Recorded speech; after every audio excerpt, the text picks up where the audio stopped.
Hello and welcome to SEPAC Summer School for 2023. My name is Leslie and I'm a project director at the Federation for Children with Special Needs. And this presentation is a recording of the first session that we held last week. So we started off by explaining what is a SEPAC. It's a Special Education Parent Advisory Council.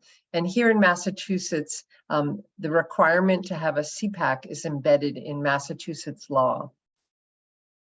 A SEPAC is really a district level parent-driven group that provides local input into the local school district on what's working and what's not working. It's really system level changes in special education and the safety of students in special education.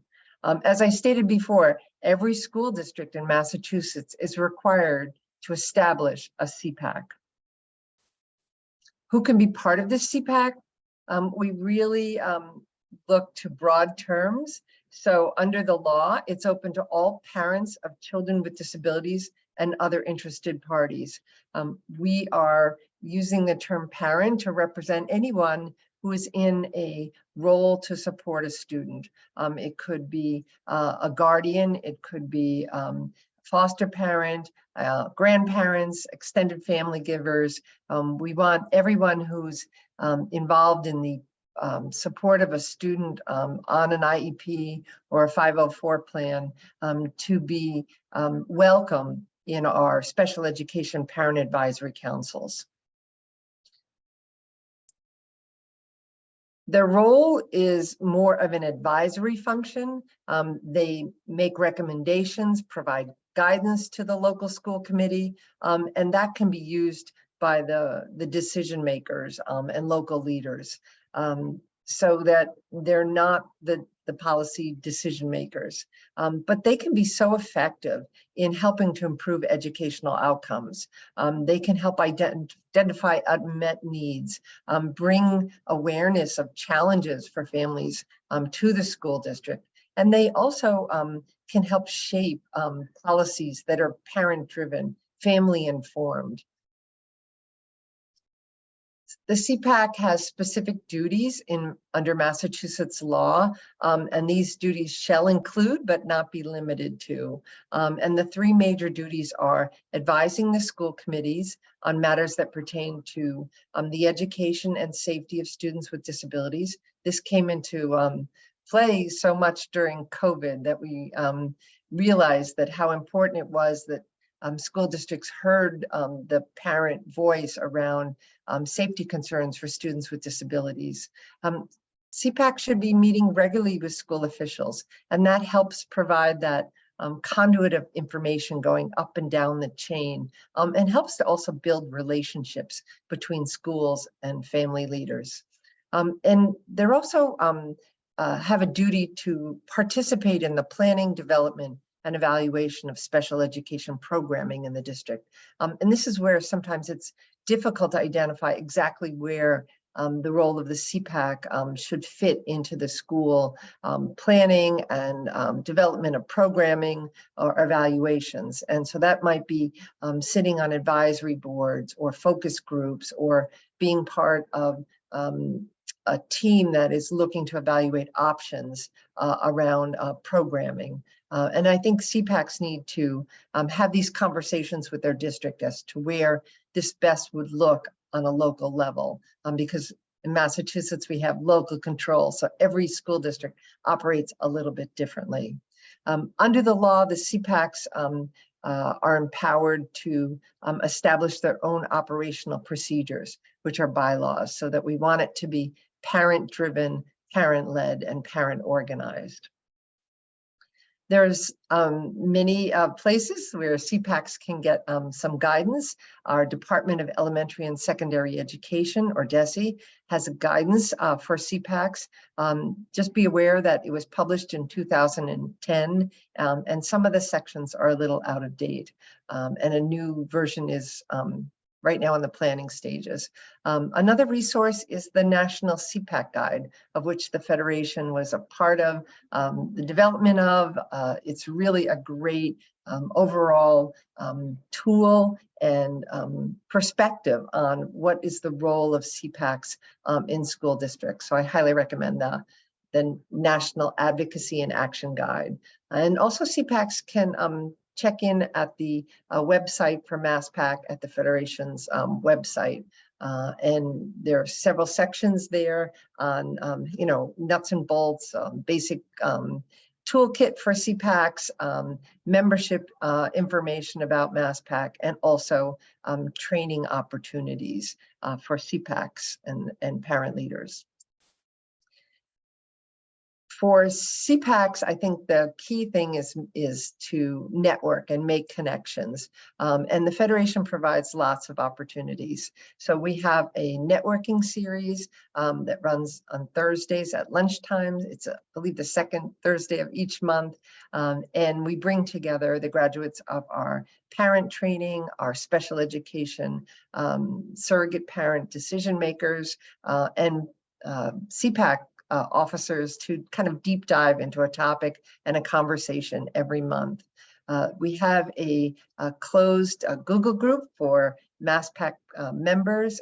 We have over 1,000 people in this group, and my office pushes out a lot of information that you can share to your membership or on your Facebook pages about events, activities, and information. It's also a place for SEPAC to ask a question and have others in our community weigh in and provide answers and resources. There are several Facebook groups out there that SEPAC leaders can join. They are currently all closed groups, so that you just need to identify yourself, request to join. If there are questions, respond to those questions so that you can be admitted to the groups. MassPAC has a group with over 1,000 members. There's the regional SEPAC leadership page and PAC to PAC, and those are run by parent leaders individually, and they are also great places to ask questions and share resources. And MassPAC is also starting up our regional meetings of SEPACs. They will be virtual again this year, and we are going to do them by the regions within our state and bring together SEPAC officers to address local issues, local concerns, and share resources. MassPAC is a project at the Federation that has an annual membership that brings more benefits to our members. And at the bottom of the page, you'll see the link to our membership page on our website, which has a full membership chart. But here's some of the benefits of being a member, and it's usually the district SEPAC that pays for the annual $499 membership, which runs from July 1st through June 30th, so that you can get intensive support either through email, phone, do virtual Zoom meetings with SEPAC leaders. We do hold a new officer orientation multiple times a year, depending on when members join. So there'll be one in the fall, one in the late fall, early winter, and one in January. We hope to attend some of your resource fairs, but we always promote your resource fairs. So if you are doing a special event or a resource fair, the information is sent to us and we push that out through our listserv so that others can be aware of what's happening and join you in all of the fun that you're doing. If you're looking for templates around, say, bylaws or a brochure or meeting minutes, my office has all of those, and it's easy for me to share those Word documents so that you can edit them. Everyone's been very generous about sharing their brochures and information. We are new this year is for all of our MassPAC members. We're going to have a page on our website that lists the name of your SEPAC and contact information so that it's easy for family members to find you and to get connected. And that's really what it's all about. was all those connections. I talked a little bit about the networking series as a benefit, and also you will receive 2 free registrations to our annual Visions of Community Conference, which happens in March each year. The key benefit under the MassPAC membership is that annual rights workshop, a free virtual workshop. It's the obligation of the district to supply that annual rights workshop under Massachusetts law. And so that's the key for districts to support a MassPAC membership, is that they can not only check off the box that they get the free membership, the rights workshop, but also supporting parent leaders. And you have a choice of one of the 3 workshops in our basic rights series, what's most appropriate for your district. For example, if you were a regional high school district, the basic rights transition planning would probably be the best workshop to meet the needs of your families. Under the membership, you also get an optional 50% off a Federation workshop as a second workshop. We're going to host 2 new things this fall that I will be doing a new IEP form workshop monthly in the fall. There's, for the first time in Massachusetts, 20-year history, we have a new IEP form. Districts will be implementing that probably in fiscal year 2024, but the introduction to that form and some of the training will begin during this school year. And so that will be available to all MassPAC members as a monthly event that they can invite their families to. We're also going to repeat the family engagement panel. We had 3 this past year. They were very successful, and we're going to continue to host an annual panel to really talk about family engagement in our state. So, and the last new thing that we're doing is a virtual question and answer for school committee members. So all MassPAC members will receive a general invite that they can share with their school committee members. And it'll be an evening where school committee members can ask the questions, talk about SEPACs, talk about family engagement and how they can be better informed in their role as school committee members. So very exciting membership year, and I hope that you will talk to your school district about having them join or renew their membership in MassPAC. The last thing is really how to connect to us. And so there's my contact information, email's best for me.